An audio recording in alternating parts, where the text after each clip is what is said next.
दोस्तों, मैं उम्मीद करती हूँ कि आप सब अच्छे होंगे। आज का हमारा टॉपिक है प्लेसमेंट। हम उसमें देखेंगे उसका मीनिंग, प्रिंसिपल्स और मॉडल। तो बात करते हैं मीनिंग की। Placement takes place where selection ends, यानी कि कहा जा रहा है कि जहाँ पर सिलेक्शन का प्रोसेस ख़त्म होता है वहाँ से शुरू होती है placement. Placement is the process of assigning a specific job to each one of the selected candidate. अब यहाँ पे कहा जाता है कि जो सिलेक्शन प्रोसेस में सिलेक्टेड कैंडिडेट्स थे उनको उनकी स्पेसिफिक जॉब देना कहलाता है प्लेसमेंट। यानी कि आप देखते हैं कि जॉब की रिक्वायरमेंट क्या है, फिर आप चेक करते हो कि जो आपके सिलेक्टेड कैंडिडेट्स हैं उनकी क्वालिफ़िकेशन क्या है, फिर उस अकॉर्डिंग आप उनको रैंक्स देते हो। और रैंक्स के साथ साथ रैंक्स यानी कि जो जो जॉब आप उन्हें देना चाहते हो उस रैंक के अकॉर्डिंग आप उनको जॉब देते हो और उनकी रिस्पॉन्सिबिलिटीज़ उनको बताते हो। तो ये होता है प्लेसमेंट। अब आगे बात करें तो कुछ प्रिंसिपल्स ध्यान में रखने होते हैं जब आप प्लेसमेंट कर रहे हो।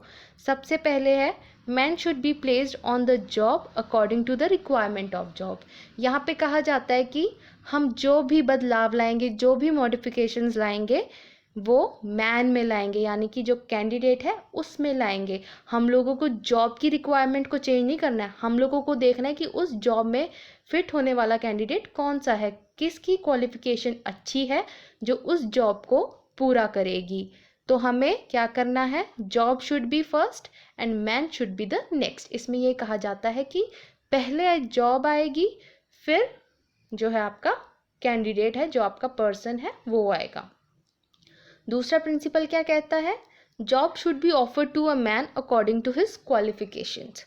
अब यहाँ पे बात वही दोहराई जा रही है कि जो जॉब आप दे रहे हो कैंडिडेट को आप उसकी क्वालिफिकेशन के अकॉर्डिंग दोगे। अब मैं यहाँ पे एग्जांपल लेती हूँ, एक क्लेरिकल लेवल का बंदा है, उसमें आप एमबीए को नहीं फिट कर सकते।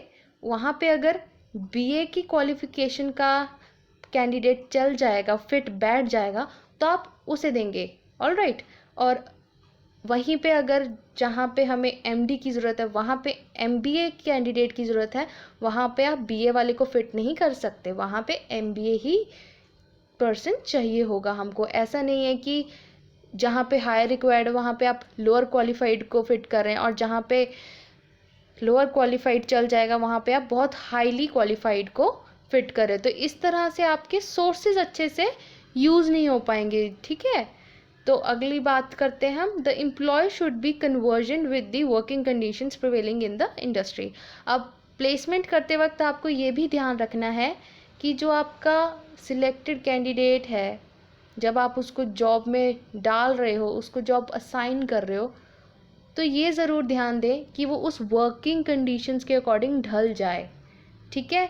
और ध्यान रखें कि वो कौन सी गलतियां कमिट कर रहा है और उन्हें सुधारे, ठीक है। अगला पॉइंट कहता है, while introducing the job to employee a sense of loyalty and cooperation should be developed into him. यानी कि जब आप एम्प्लॉय को जॉब असाइन कर रहे हैं, उसे इंट्रोड्यूस करा रहे हैं उसके काम के साथ, उसे बता रहे हैं कि हाँ आपका यहाँ पे जो काम है वो ये करना है, उसके साथ आप उसमें एक सेंस भी डेवलप करें कि हाँ आज से सिर्फ आपका ये नहीं कि आप आए सीट पर बैठे कंप्यूटर पे काम करके चले गए, नहीं, आपको इसके साथ साथ ईमानदारी भी रखनी है और अपने बाकी एम्प्लॉयज़ के साथ कोऑपरेटिव रहना है, यानी कि उनके साथ मिलजुल के काम करना है। किसी भी तरह की उनसे हेट्रेड या ईर्ष्या नहीं रखना है कि हाँ मैं इनसे ज़्यादा अच्छा काम कर लूँ। ऑब्वियस सी बात है, एक टीम वर्क का जो स्पिरिट है उसमें डेवलप करना है। आगे बात करते हैं, placement to be ready before the date of joining. यानी कि कहा जाता है कि जो प्लेसमेंट है, यानी कि जो भी आप बताना चाहते हैं अपने एम्प्लॉय को कि ये तुम्हारी जॉब है या यहाँ पे तुम्हारी ट्रेनिंग चलेगी, यहाँ पे तुम्हारा सब होगा काम, जो भी आप उसे बेसिक बताना चाहते हो वो डेट ऑफ ज्वाइनिंग से पहले होना चाहिए। एक जो हमारा अपॉइंटमेंट लेटर होता है ना, उस पर डेट ऑफ ज्वाइनिंग बता रखी होती है, तो उससे पहले हमें ये सब काम करना होता है ताकि एम्प्लॉय का भी और जो एम्प्लॉयर है जो वो उसे सब बता रहा है, उन दोनों का जो टाइम है वो सेव हो सके और टाइमली एम्प्लॉय अपना काम शुरू कर सके। आगे का प्रिंसिपल है, placement at initial can be temporary as changes likely after the completion of training. अब जब एम्प्लॉय शुरू में आता है तो उसकी प्लेसमेंट आप मान लीजिए मार्केटिंग एरिया में कर देते हो, वहाँ पे ट्रेनिंग हुई, टेम्परेरीली आपने वहाँ पे उसको कर दिया, लेकिन जब उसकी ट्रेनिंग ख़त्म हुई तब आपको रियलाइज़ हुआ कि नहीं, ये मार्केटिंग एरिया से ज़्यादा फाइनेंस के बारे में जानता है। क्योंकि जब एक एम्प्लॉयर या एक सुपरवाइज़र जब आपके साथ काम कर रहा होता है ना, तो वो सिर्फ आपसे काम ही नहीं लेकिन आपको समझ भी रहा होता है। तो हो सकता है while the time of the training उसे समझ आया कि हाँ आप फाइनेंस में ज़्यादा अच्छे बैठते हो, तो अब आपकी प्लेसमेंट कहाँ हो रही है, फाइनेंस के सेक्टर में रेदर देन दी मार्केटिंग। आप वहाँ ज़्यादा अच्छे बैठते हो, आपकी जो क्वालिफिकेशन है जब आपको समझा गया तो उन्हें पता चला कि हाँ आप कहाँ ज़्यादा अच्छे से फिट बैठ रहे हो, इन दी फाइनेंस सेक्टर। तो ये कुछ प्रिंसिपल्स हैं जो हमें एक कैंडिडेट की प्लेसमेंट के वक्त ध्यान रखने होते हैं। आगे हम बात करते हैं प्रोसीजर फॉर प्लेसमेंट या फिर मॉडल फॉर प्लेसमेंट। अब ये कुछ ऐसा लंबा चौड़ा नहीं होता है इसमें कुछ भी, ये सेल्फ एक्सप्लेनेटरी होते हैं, यानी कि अगर मैं इनको पढ़ूंगी तो आपको पढ़ के ही पता चल जाएगा कि ये क्या चीज़ है, जिन्हें मैं कुछ एग्जांपल्स के थ्रू आपको बताऊंगी। सबसे पहले है collect the details about employee.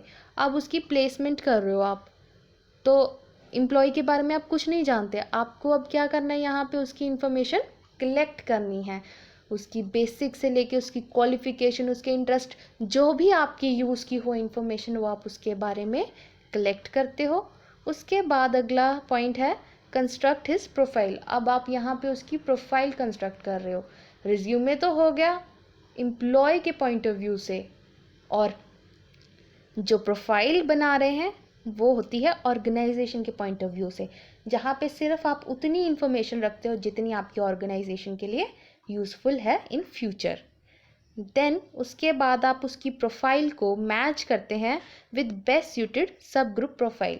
अब ऑलरेडी ऑर्गेनाइजेशन में आपने बहुत सारी प्रोफाइल्स को लेकर के ग्रुप्स बनाए होते हैं, स्मॉल ग्रुप्स, सब ग्रुप्स बनाए होते हैं, जैसे कि बीए वालों के अलग प्रोफाइल के सब ग्रुप्स हैं, फिर वहाँ पे एमबीए वालों की अलग सब ग्रुप्स हैं।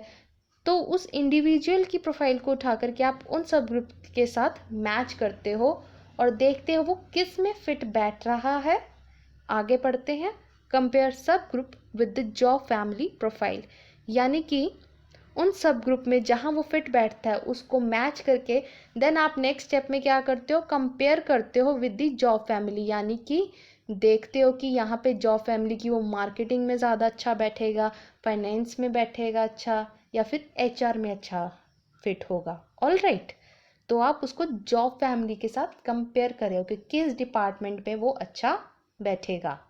उसके बाद है मैच सब group profile with best suited job family profile. अब जो आपने वो सब ग्रुप में उस इंडिविजुअल को फिट किया था, उस सब ग्रुप को आप उठाते हो, देन उस सब ग्रुप को मैच कर देते हो जिस फैमिली में वो फिट बैठ रहा है। फैमिली यानी कि वो एचआर की फैमिली में फिट बैठ रहा है, कि मार्केटिंग की फैमिली में फिट बैठ रहा है, या फिर मार्केटिंग की या फाइनेंस की, जिसमें भी वो फिट बैठ रहा है वहाँ पे आप उसे मैच कर देते हो। आप वहाँ पे उसको कह देते हो कि हाँ मैंने तुम्हें यहाँ असाइन कर दिया, this is your family, we are going to work from now. Then assign individual to the job family. अब वही कि आपने उसको जॉब असाइन कर दी वहाँ पे कि अब तुम इस फैमिली के पार्ट हो, तुम फाइनेंस सेक्टर के पार्ट हो, तुम फाइनेंस में काम करोगे। अब आगे उन्होंने बोला है assign the individual to the specific job after further counselling and assessment. अब इसमें वो कहता है कि जब आपने उस फैमिली में भेज दिया, अब उस फैमिली का सुपरवाइजर उसे बताएगा कि in finance also we have different works to do. अब वो क्या काम है जो उसे करना है, सुपरवाइजर को पता है कि कहाँ पे he will be doing good, he will be doing good, output उसका अच्छा आएगा, जहाँ पे वहाँ पे उसको भेजा जाएगा। ठीक है, तो इस तरह से उसको उसकी स्पेसिफिक जॉब यहाँ पे असाइन हो गई, उसकी काउंसलिंग होती है, उसकी असेसमेंट होती है। Not only the top level managers but the supervisor also does the counseling and assessment of the chosen individual for that specific job. Okay, तो ये था प्रोसीजर या कह लो मॉडल फॉर प्लेसमेंट। आज के लिए इतना ही, धन्यवाद।